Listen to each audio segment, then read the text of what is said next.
آلہ الطیبین الطاہرین سیما بقیت اللہ فی الارضین قال اللہ تعالی فی کتابہ الکریم بسم اللہ الرحمن الرحیم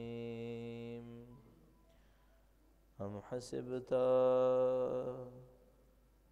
ان اصحاب الکہف والرقیم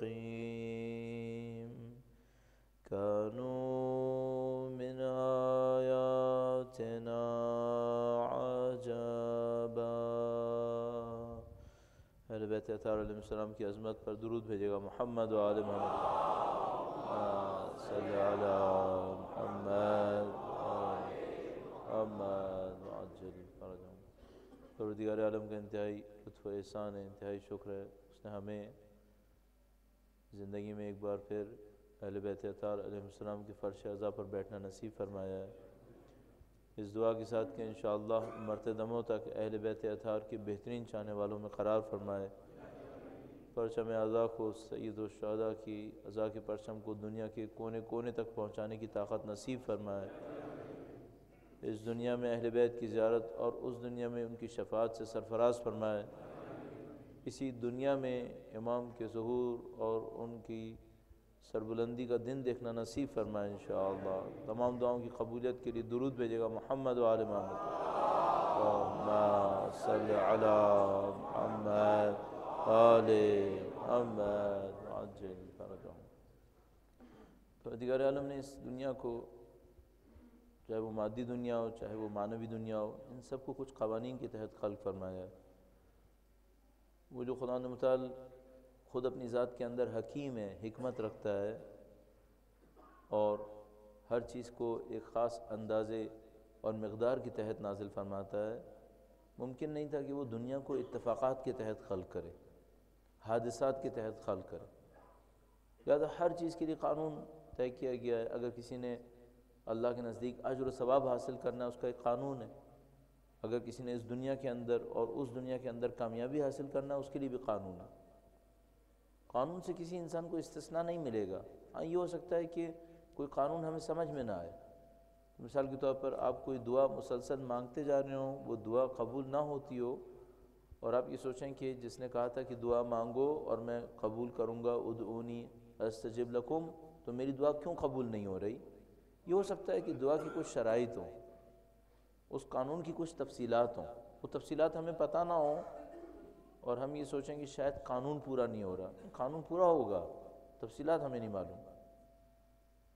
اگر اس طریقے سے ہے کہ دنیا کی چھوٹی چھوٹی چیزوں کے لیے قانون ہے، بارش کے لیے بھی قانون ہے، فصل کے اگنے نہ اگنے کے لیے بھی قانون ہے، تو قوموں کی کامیابی اور ناکامی قانون کے تحت ہونی چاہیے، بغیر قانون کے تحت ہونی چاہیے؟ صرف قانون کے تحت ہونا چاہیے۔ کوئی قوم دین اسلام کے کام آئے اور کوئی قوم دین اسلام کے کام نہ آئے، اس کو بھی قانون کے تحت ہونا چاہیے۔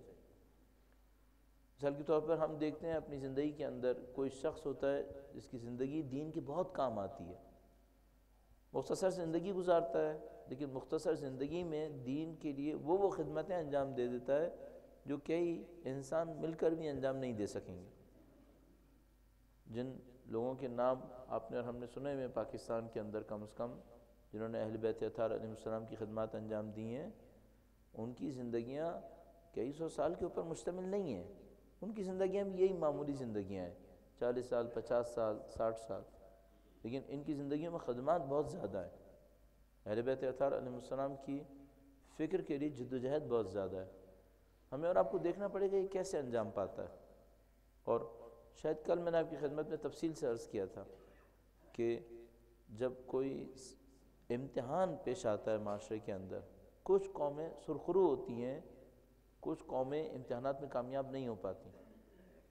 اگر دنیا کی ہر چیز قانون کے تحت ہے، انسان کی کامیابی ناکامی، فصل کا اگنا نہ اگنا، بارش کا برسنا نہ برسنا، یہ سب قوانین کے تحت ہے، تو کیا ایسا ہو سکتا ہے کہ ہمیں یہ پتہ چلے کہ کون سی قومیں امتحان میں کامیاب ہوتی ہیں، اس کے لیے کیا چاہیے ہوگا، ان قوموں کے اندر خاص چیز کیا ہوتی ہے، ان افراد کے اندر خاص چیز کیا ہوتی ہے۔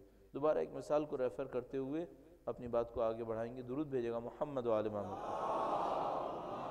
صلی علی محمد آل محمد وعجل فرجهم۔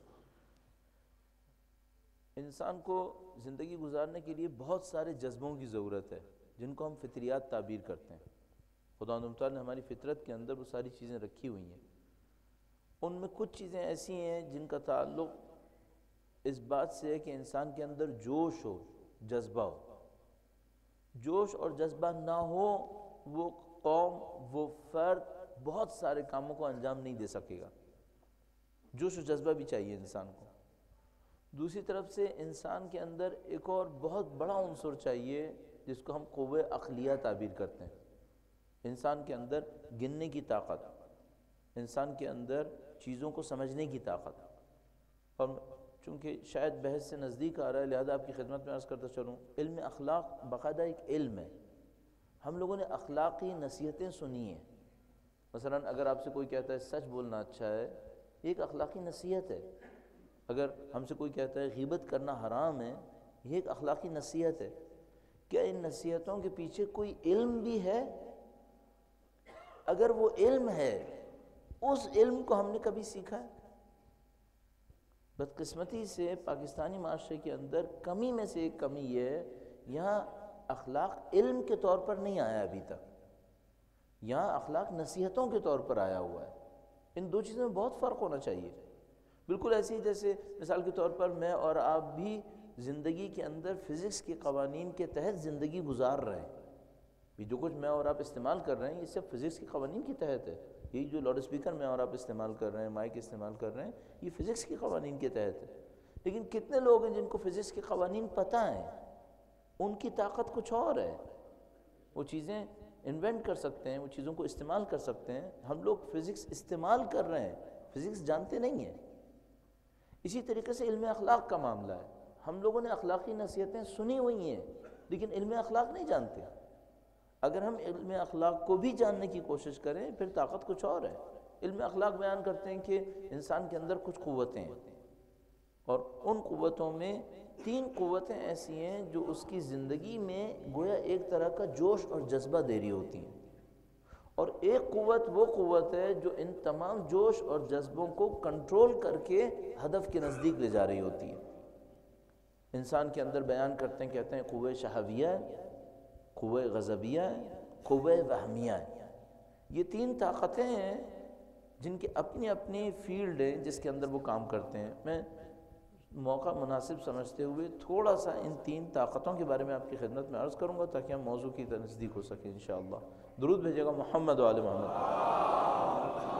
صلی علی محمد و آل محمد وعجل فرجهم۔ اور کل کی گفتگو سے جو ربط ہے وہ یہ ہے کہ کل ہم نے آپ کی خدمت میں عرض کیا تھا کہ ہم ایک پرسازش دور کے اندر گزر رہے ہیں۔ یہ جو سازشی دور ہے یہ ہمارے اوپر مسلسل محنت کر رہا ہے کہ ہمیں ناکام کرے۔ اور میں نے آپ کی خدمت میں عرض کیا تھا کہ اگر کوئی یہ سمجھ رہا ہے کہ یہ سازشی دور ختم ہونے والا ہے تو ہم گارنٹی سے کہہ سکتے ہیں کہ یہ ختم ہونے والا نہیں ہے، بلکہ یہ سازشی دور جیسے جیسے ہم ظہور سے نزدیک جاتے جائیں گے یہ سازشوں کا دور بڑھتا چلا جائے گا۔ اب ہمارے پاس صرف ایک راستہ ہے، ہم قوانین کے تحت، علم کے تحت یہ جاننے کی کوشش کریں کون سی قومیں وہ قومیں ہوتی ہیں جو سازشوں کے موقع پر جیتتی ہیں۔ نہیں ہو سکتا کہ یہ سب اتفاق کے تحت ہوتا ہو۔ کل آپ کی خدمت میں مثال عرض کی تھی، اب میں مزید اس کے اوپر اصرار نہیں کروں گا۔ واپس آتے ہیں علم اخلاق کے اندر۔ علم اخلاق فرماتے ہیں کہ انسان کے اندر 3 طاقتیں ہیں جو انسان کے جوش اور جذبے کو ابھارنے کے لیے، مثلا انسان کے اندر قوہ شہویہ ہے۔ قوہ شہویہ کیا ہے؟ انسان کی کچھ جسمانی ضرورتیں ہیں۔ اگر خدا متعال یہ قوہ شہویہ ہمارے اندر نہ رکھتا، جس کا ظاہری تعلق مثال کے طور پر بھوک، پیاس اور دوسری جسمانی ضرورتوں سے ہے، تو ہم لوگ ان جسمانی ضرورتوں کو پورا کرنے کی خواہش بھی نہیں کرتے۔ نہ خواہش کرتے تو شاید مر جاتے، اور ان جسمانی ضرورتوں کو ہم پورا کیے بغیر دنیا سے رخصت ہو جاتے۔ مثلا اگر ہمارے اندر بھوک نہ ہوتی تو کیا ہوتا؟ اگر بھوک نہ ہوتی تو یہ ہوتا کہ اچانک میری باڈی کے اندر جو ضرورت تھی وہ اتنی پہنچ جاتی کہ میری موت واقع ہو جاتی اور مجھے پتہ ہی نہیں چلتا کہ موت کیوں واقع ہوئی۔ تو خداوند متعال نے میرے جسم کے اندر بھوک کا عنصر رکھا ہے کہ اگر میرے جسم کے اندر توانائی بہت کم ہو تو میکینزم خود بخود مجھے انفارم کرے کہ اب تمہیں توانائی کی ضرورت ہے۔ یہ بھوک کا عنصر ہے۔ اچھا، یہ جو بھوک ہے یہ اچھی طاقت ہے یا بری طاقت ہے؟ بہت اچھی طاقت ہے، زندگی بچانے کے لیے بہت ضروری ہے۔ اگر کوئی بھوک اور شکم کے لیے زندگی گزارے اب کیسا ہے؟ یہ غلط ہے۔ بس قوت صحیح ہے، یہ جو خدا نے ہمارے اندر قوت شہویہ رکھی ہے اس کی بنیاد بالکل صحیح ہے، اس کا ہونا بہت ضروری ہے۔ اگر ہمیں یہاں پہ دنیا میں زندگی گزارنی ہے تو قوت شہویہ ہونا ضروری ہے، لیکن اس کا غلط استعمال وہ غلطی ہماری غلطی ہے۔ اسی طریقے سے انسان کے اندر قوت غضبیہ ہے۔ قوت غضبیہ کیا کہتے ہیں؟ قوت غضبیہ کہتی ہے کہ جب دشمن میرے سامنے آئے اور مجھے نقصان پہنچانے کی کوشش کر رہا ہو تو میرے جسم کے اندر ایک غیر معمولی طاقت چاہیے تاکہ میں دشمن سے لڑ سکوں۔ مثلا آپ نے یقیناً کہانیوں کے اندر بھی سنا ہوگا، واقعات میں بھی دیکھا ہوگا، وہ یہ کہ کوئی انسان جب خطرے میں پڑتا ہے یا مثلا کوئی ماں اپنے بچے کو خطرے میں دیکھتی ہے تو اس کے اندر ایک ایسی طاقت آتی ہے جو عام اوقات میں اس کے اندر نہیں ہوتی۔ یہ کون سی طاقت ہوتی ہے؟ اس کو ہم قوت غضبیہ تعبیر کرتے ہیں۔ اس کا ہونا اچھا ہے یا برا ہے؟ اس کا ہونا بہت اچھا ہے، لیکن اگر کوئی انسان اس قوت غضبیہ کو دوسرے انسانوں کی تحقیر کے لیے استعمال کرے اب یہ غلط کام ہے۔ اس کو قوت غضبیہ دی گئی تھی تاکہ وہ دفاع کرے، کسی مشکل کے اندر پڑ جائے، اس مشکل میں اس کے اندر ایک اچھی طاقت نکل آئے، اس کو استعمال کرے، لیکن یہ قوت غضبیہ کو استعمال کرے کہ میری مرضی کے خلاف کوئی چیز ہوئی تو مجھے غصہ آئے گا، ہاں یہ غلط استعمال ہوا۔ اسی طریقے سے تیسری طاقت انسان کے اندر قوت وہمیہ ہے۔ قوت وہمیہ کسے کہتے ہیں؟ پلاننگ کی طاقت۔ وہم کے لفظ کی مت جائیے گا، وہم کا مطلب یہاں خیال ہے، انسان کی پلاننگ کی طاقت، کہ انسان یہ دیکھے کہ میں اپنے ہدف کو 5 سال میں کیسے حاصل کروں گا، 10 سال میں کیسے حاصل کروں گا۔ یہ طاقت بہت اچھی طاقت ہے، لیکن اگر انسان اس طاقت کو استعمال کر کے دوسروں کو نقصان پہنچانے کے منصوبے بنائے، ہاں یہ غلط بات ہے، یہ غلط بات ہے۔ بس ہم انسانوں کی کچھ ضرورتیں ہیں، ان ضرورتوں کو پورا کرنے کے لیے خداوند متعال نے ہمارے اندر طاقتیں رکھی ہیں، قوت شہویہ، قوت غضبیہ، قوت وہمیہ۔ شیطان کا کام کیا ہے؟ شیطان ان طاقتوں کو اپنے اہداف کے لیے استعمال کرواتا ہے۔ اچھا، خدا کا نظام جانتا ہے کہ انسان کے اندر یہ طاقتیں ہیں اور اگر اس کو غلط راستے میں استعمال کریں تو پھر بہت غلط انسان بن جائے گا۔ یعنی مثلا کوئی انسان ایسا ہو جو اپنے شکم کی خاطر زندگی گزار رہا ہو، کوئی انسان ایسا ہو کہ جو غضب کی طاقت کو غصے میں تبدیل کر کے دوسروں کی تحقیر میں استعمال کر رہا ہو، کوئی انسان ایسا ہو کہ وہم کی طاقت کو استعمال کر کے دوسروں کے خلاف منصوبے بنانے میں استعمال کر رہا ہو، یہ انسان بہت برا انسان ہے۔ اس انسان کی کیفیت جانوروں کی سی کیفیت ہے۔ اس خاطر خدا متعال نے ایک چوتھی صلاحیت انسان کو دی ہے۔ اس صلاحیت کا کام کیا ہے؟ ان تینوں کو معتدل کرے، ان تینوں کو اعتدال میں لے کر آئے۔ اس صلاحیت کا نام علم اخلاق کے اندر قوت عقلیہ تعبیر کیا جاتا ہے۔ یہ قوت عقلیہ ہے۔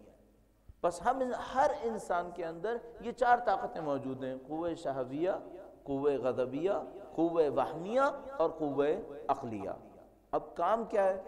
ہم سب انسانوں کے پاس علم اخلاق کے اصول کے تحت سب انسانوں کے پاس ایک ٹاسک ہے، وہ کیا ہے؟ اپنی 3 طاقتوں کو قوت عقلیہ کے اندر محدود کر لیں۔ عقل طے کرے کہ قوت شہویہ کہاں تک جانی ہے، عقل طے کرے کہ قوت غضبیہ کہاں استعمال ہونی ہے، عقل طے کرے کہ قوت وہمیہ کس حد تک استعمال ہونی ہے۔ اگر آپ یہ کام کر گئے آپ کہلائیں گے عقل مند انسان۔ یہ انسان عقل مند انسان کہلائے گا، اور یہ وہ انسان ہے جس کو خدا متعال ہمارے اندر دیکھنا چاہتا ہے۔ وہ چاہتا ہے ہم لوگوں کو ایسا ہونا چاہیے۔ اچھا، اب یہ تو علم اخلاق کے اندر تھا۔ ہماری دنیا کے اندر جب ہم کہتے ہیں عقل مند انسان تو اس کے اندر ایک کمی ہوتی ہے. میں آپ کی خدمت میں عرض کروں گا، درود بھیجے گا محمد و آل محمد. صلی علی محمد آل محمد وعجل فرجہ. بنیادی طور پر ہم لوگ جب انسانوں کو دیکھتے ہیں تو انسانوں کی ایک صنف ہمارے پاس ایسی ہے جن کے اندر جوش اور جذبہ بے انتہا ہوتا ہے. مثبت کے لیے، دین کے لیے جوش اور جذبہ بہت زیادہ ہوتا ہے. یہ لوگ جان دینے کو تیار ہیں، جہاں کہیں موقع ملے اگر دین کو ضرورت پڑے یہ جان دینے کو تیار ہیں، اپنی ذاتیات سے گزر جانے کو تیار ہیں. کہہ سکتے ہیں ان کے اندر عشق ہے، ان کے اندر جذبہ ہے. اس کے مقابلے میں انسانوں کا ایک اور گروہ بھی ہوتا ہے جن کے اندر اس جذبے کی کمی ہوتی ہے، ان کے اندر عقل بہت زیادہ حاکم ہوتی ہے. ہر چیز میں کیلکولیشن کریں گے، ہر چیز کا حساب کتاب کریں گے، اور حساب کتاب کرنے کے بعد اپنے کام کو انجام دے رہے ہوں گے. وہ جوش و جذبہ جو آپ پہلی صنف کے اندر دیکھتے ہیں اس دوسری صنف کے اندر موجود نہیں ہوگا. اب ایک سوال ہے یہاں پر، جو فتنے سے بچنے والی قوم ہوتی ہے وہ کون سی قوم ہوتی ہے؟ کس حالت میں قوم فتنے سے بچتی ہے؟ اور یہ ہمارا بنیادی سوال ہے. درود بھیجے گا محمد و آل محمد. اللہم صلی علی محمد آل محمد وعجل فرجہم. عزیزان محترم، ہم تاریخ سے بہتر اپنے لیے کوئی درسگاہ نہیں دیکھ پائیں گے. اسی خاطر قرآن کریم نے بار بار تاریخ کو ریفر کیا کہ ان کے آثار پہ غور کرو، فاعتبروا، ان کے آثار سے عبرت حاصل کرو. اب ہم سادہ سا ایک کام کرتے ہیں. ہمارے پاس کربلا سے پہلے کوفہ کے اندر 2 صورتیں آئی ہوئی ہیں. ایک صورت یہ ہے کہ جس میں کوفہ والوں نے تعداد کتنی تھی خطوط کی شاید کوئی بہت 100% اندازہ نہ لگا سکے، کتنے ہزار خطوط تھے. میں ایسی ایک تخمینے کے طور پہ کہہ دیتا ہوں 18,000 کے قریب خطوط بھیجیں سید الشہداء کے پاس. کم از کم اتنے خطوط تھے کہ وہ 1 سے زیادہ تھیلوں کے اندر بند ہوئے تھے. کم خطوط نہیں ہونے چاہیے، 1 سے زیادہ تھیلوں کے اندر. کیونکہ عاشور کے دن ایک موقع کے اوپر جب سید الشہداء نے کہا کہ تم نے مجھے خود خط لکھ کر بلایا، اور کسی نے کہا کہ میں نے خط نہیں لکھا، تو سید الشہداء نے وہ تھیلے سامنے ڈلوا دیے تھے. اس کا مطلب ہے تعداد کافی بڑی تعداد تھی، کوئی کم تعداد نہیں تھی ان خطوط کی. اچھا، جب آپ ان خطوط کو دیکھیں تو اپنے آپ سے ایک سوال کرنے کی کوشش کریں.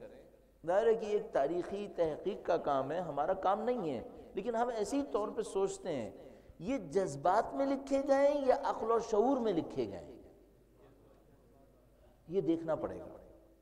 جذبات میں لکھے گئے یا عقل و شعور کے اندر لکھے گئے؟ اگر یہ جذبات میں لکھے گئے ہیں تو پھر ایک اور بات پوچھنی پڑے گی، جب حضرت مسلم بن عقیل وہاں پر موجود تھے تو وہ جذبے کہاں چلے گئے تھے؟ ان جذبوں میں کمی کیوں آئی تھی؟ جو لوگ سید الشہداء سے دور تھے اور سید الشہداء کی محبت میں ان کو جذبات میں آ کر خط لکھ رہے تھے، سید الشہداء کے نمائندے کے ہوتے ہوئے ان کے جذبات بڑھ جانے چاہیے تھے، ان کے جذبات میں اضافہ ہو جانا چاہیے تھا. اب ان کے جذبات کم کیوں ہوئے؟ یہ اپنے جذبات میں پیچھے کیوں رہ گئے؟ اور ایک اور معاملہ یہ کہ انسان بعض اوقات جذبات میں آ کر اپنی جان قربان کرتا ہے. جب ان کے سامنے جان قربان کرنے کا لمحہ آیا، ان کے جذبات کہاں گئے؟ اگر میں کسی انسان کو مظلومیت کے عالم میں دیکھتا ہوں تو میرا خون جوش مارتا ہے. ابھی آپ نے چند دن پہلے کراچی میں ایک مظلومیت کا عالم دیکھ لیا کہ وہ جو اہل بیت اطہار علیہ السلام کا چاہنے والا اپنی زندگی گزار رہا تھا، اکیلا زندگی گزار رہا تھا، اس کے گھر میں گھس کر اس کو شہید کیا گیا، اس کے سر کو کاٹ کر لے گئے اور سر کو ملائے عام میں ایک پل سے لٹکا دیا گیا. یہ کراچی جیسے شہر میں ہوا ہے. آیا دنیا کا کوئی انسان ہوگا جو لٹکے ہوئے سر کو دیکھے اور اس کا خون جوش نہ مار رہا ہو؟ اور اگر جوش نہ مارے تو پھر کہنا پڑے گا کہ یہ قوم بیمار قوم ہے. اس کا مطلب ہے جس نے کیا وہ بھی بیمار ہے، اور جو دیکھے اور کچھ نہ بولے وہ بھی بیمار ہے۔ اس کا مطلب ہے ایک مظلومیت کا عالم ہے۔ اور مثلا اس کے اوپر لکھا ہوا ہے کہ یہ تحریک طالبان کی طرف سے راولپنڈی کے سانحے کا بدلہ ہے۔ وہ جو ان کے حامی ہیں جنہوں نے یہ سب باتیں کہی تھیں کہ ان کی حمایت ہونی چاہیے، ان سے پوچھنا پڑے گا کیا آپ سروں کو پل سے لٹکانے کے بھی حامی ہیں؟ کیا آپ اس کے بھی حامی ہیں؟ اگر آپ حامی نہیں ہیں تو اب مذمت کیوں نہیں کرتے؟ اب مذمت کریں بھئی۔ جب آپ نے اس سانحے کی مذمت کی تھی، اور ہم بھی مذمت کرتے ہیں جو راولپنڈی کے اندر پیش آیا، ہم بھی اس کی مذمت کرتے ہیں، آپ نے جب اس کی مذمت کی اور کئی دنوں تک اس کے اوپر بیانات دیتے رہے، اب یہ جو اس کے بدلے کے نام پر کسی نے حیوانی عمل انجام دیا ہے اور ایک مظلوم انسان کو شہید کر کے اس کا سر پل سے لٹکایا جائے، اب اس کی مذمت کیوں نہیں کر رہے؟ جتنی سختی کے ساتھ آپ نے اس سانحے کی مذمت کی تھی، اب اس کی بھی مذمت کریں۔ اور اگر مذمت نہیں کر رہے تو اس کا مطلب ہے آپ کیا کہنا چاہتے ہیں؟ آپ چاہتے ہیں پاکستان میں یہ ہو، ہر پارٹی ایک سانحے کا بدلہ لینے کے لیے دوسرے کے سر کاٹ کر پلوں سے لٹکائے؟ کیا یہ سنت ڈالنا چاہتے ہیں پاکستان کے اندر؟ عزیزان محترم، یہ معاملہ ہے ہمارے ساتھ۔ انسان جب کسی واقعے کو پیش آتا دیکھتا ہے، اس کے اندر خون جوش مارتا ہے۔ اب تصور فرمائیے گا کہ وہ قوم جس نے سید الشہداء کو کئی ہزار خطوط لکھ کے بھیجے تھے، جو جوش و جذبے سے سرشار تھے، ان کا جذبہ حضرت مسلم بن عقیل کے لاشے کو دیکھ کر جوش کیوں نہیں مار رہا؟ ان کا جذبہ کہاں گیا؟ اچھا، اب اس کا جواب، فنی جواب یہ ہے کہ یہ جوش اور جذبہ اگر عقل پہ مبنی نہ ہو تو اس کے ساتھ یہ مشکل پیش آتی ہے۔ اس کی تھوڑی سی تشریح میں آپ کی خدمت میں عرض کروں گا۔ درود بھیجے گا محمد و آل محمد، صلی علی محمد آل محمد عجل فرجہ۔ عزیزان محترم، موضوع آپ کی ذہن میں رہے، ہمارے پاس موضوع یہ ہے کہ پاکستان کی عوام سازشوں سے دوچار ہے، سازشوں سے دوچار ہے، اور ہم یہ سوچنا چاہ رہے ہیں تعلیمات اہل بیت کی روشنی میں کہ ان سازشوں کا مقابلہ کس طریقے سے ہوگا، اس کا مقابلہ کیسے ہوگا۔ ہمیں برصغیر کے بارے میں ایک بات قوم شناسی کی سطح پر معلوم ہے۔ اگر آپ قوموں کا جائزہ لیں تو قوموں کی شناخت کے عنوان سے ایک چیز ہمیں معلوم ہے، وہ یہ ہے کہ برصغیر جذباتی لوگوں کا اجتماع ہے۔ برصغیر کے لوگوں کے اندر جوش اور جذبہ بے انتہا ہے۔ اگر ایسا نہ ہوتا تو پوری دنیا میں جہاں کہیں اسلام کے نام پر کوئی کام کرنا ہو، اس قوم کو استعمال نہ کیا جاتا۔ یہ قوم ہر جگہ کام آ رہی ہے، غلط میں بھی اور صحیح میں بھی۔ اور یہ کیوں ایسا ہو رہا ہے؟ اس کے اندر جوش و جذبہ ہے، اس کے اندر کچھ کرنے کی طاقت ہے، لیکن صرف مشکل یہاں پر ہے، آیا جوش و جذبہ اگر عقل کے پیمانے میں نہ ہو پھر کارآمد ہے کیا؟ عزیزان محترم، یہ ہماری سب سے بڑی مشکل ہے۔ جوش و جذبہ بہت مفید ہے، اگر نہ ہو تو بہت سارے کام انجام نہیں پا سکتے۔ میں آپ کی خدمت میں ایک واقعہ عرض کرتا ہوں جو پوزیٹیو جوش و جذبے کی نشانی ہے۔